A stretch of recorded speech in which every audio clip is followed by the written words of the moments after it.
Brought to you by Penguin.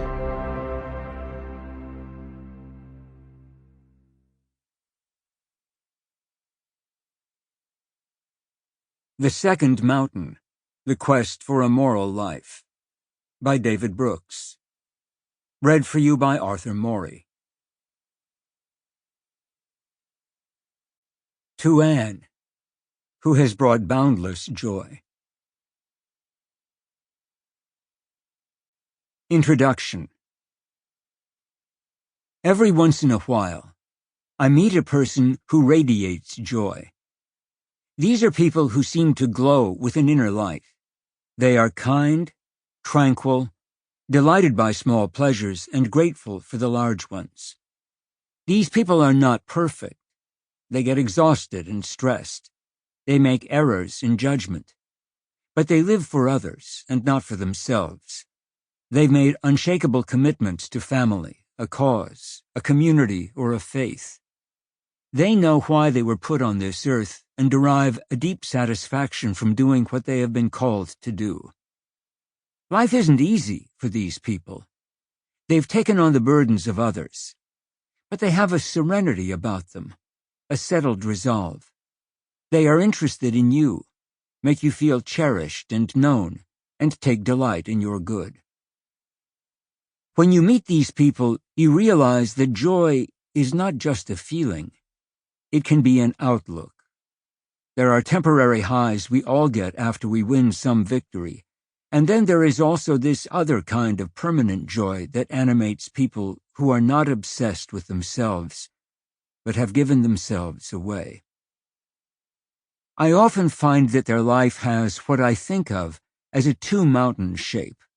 They got out of school, began their career, or started a family, and identified the mountain they thought they were meant to climb.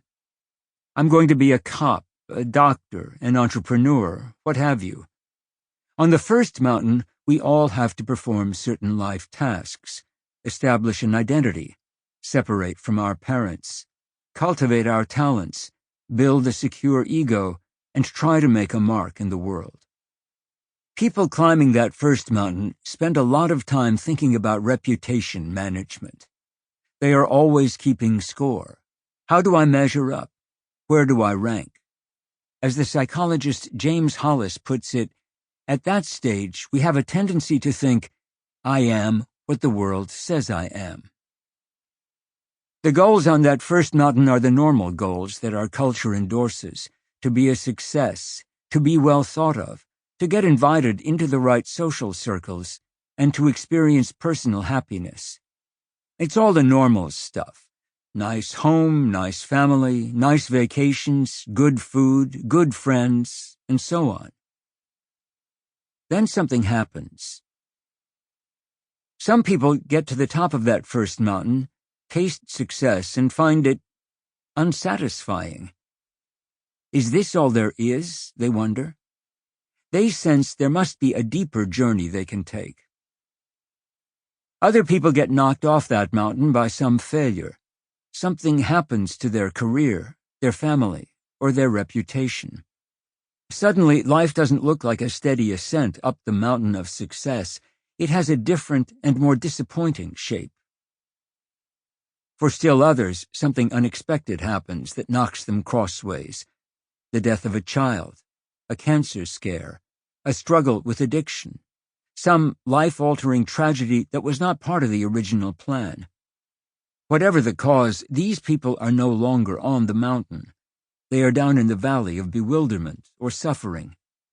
This can happen at any age, by the way, from 8 to 85 and beyond. It's never too early or too late to get knocked off your first mountain. These seasons of suffering have a way of exposing the deepest parts of ourselves and reminding us that we're not the people we thought we were. People in the valley have been broken open.